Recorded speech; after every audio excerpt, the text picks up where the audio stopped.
మా కస్టమర్లకు శ్రేయోభిలాషులకు Punjab national bank వారి శ్రీరామనవమి శుభాకాంక్షలు.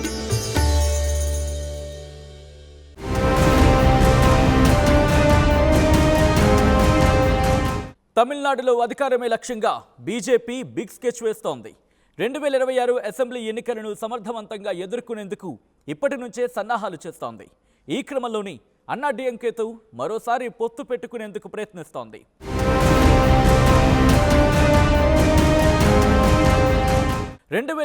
తమిళనాడు అసెంబ్లీ ఎన్నికలపై బీజేపీ స్పెషల్ ఫోకస్ చేసింది. 234 మంది సభ్యులు కలిగిన తమిళనాడు అసెంబ్లీలో తన బలాన్ని నిరూపించుకోవాలనుకుంటోంది. ఇందుకోసం ఇప్పటి నుంచే ప్రయత్నాలు మొదలుపెట్టింది భారతీయ జనతా పార్టీ.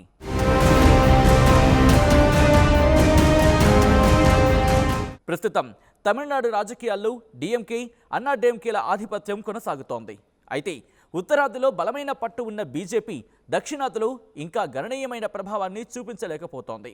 దీంతో ఈసారి ఎలాగైనా తమిళనాడులో బీజేపీ జెండా పాతారని గట్టి ప్రయత్నాలే చేస్తోంది. ఈ క్రమంలోని తమిళనాడులో రెండో అతిపెద్ద పార్టీ అయిన అన్నాడీఎంకేతో పొత్తు పెట్టుకోవాలని ప్రయత్నిస్తోంది.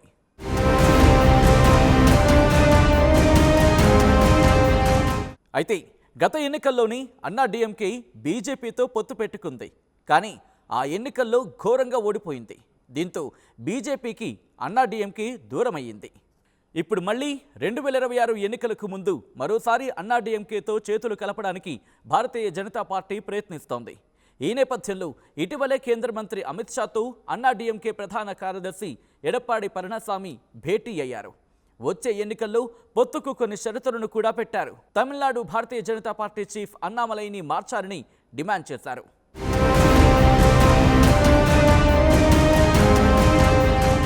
మరోవైపు తమిళనాడు బీజేపీ చీఫ్ అన్నామలై ఇప్పటికే రాజీనామా చేశారు. దీంతో మరో 2-3 రోజుల్లో కొత్త అధ్యక్ష ఎన్నిక జరగనుంది. ఇక ప్రస్తుతం భారతీయ జనతా పార్టీ అలయన్స్లో శశికళ మేనలుడు, అమ్మ మక్కల్ మున్నేట్ర కళగం అధ్యక్షుడు టీటీవీ దినకరన్ కొనసాగుతున్నాడు.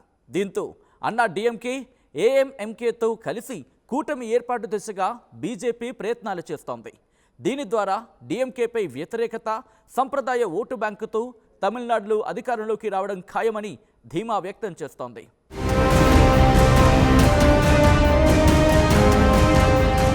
ఇక ఏప్రిల్ 6న ప్రధాని మోదీ తమిళనాడులో పంబన్ బ్రిడ్జ్ని ప్రారంభించారు. తన పట్టును బలోపేతం చేసుకునేందుకు భారతీయ జనతా పార్టీ ఈ బ్రిడ్జ్ని వ్యూహాత్మకంగా ప్రారంభించిందని వాదనలు వినిపిస్తున్నాయి. తమిళనాడు ప్రజల్లో తన హిందుత్వ ఎజెండాను బలంగా ముందుకు తీసుకువెళ్లేందుకు ఈ బ్రిడ్జ్ని నిర్మించారని ఆరోపణలు వస్తున్నాయి.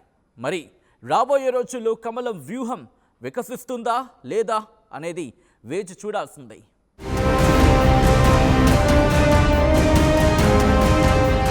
మరిన్ని వీడియోస్ కోసం ఛానల్ ని సబ్స్క్రైబ్ చేయండి. లేటెస్ట్ అప్డేట్స్ కోసం వాట్సాప్ ఛానల్ ని ఫాలో అవ్వండి. ఆ లింక్ డిస్క్రిప్షన్ లో ఉంది.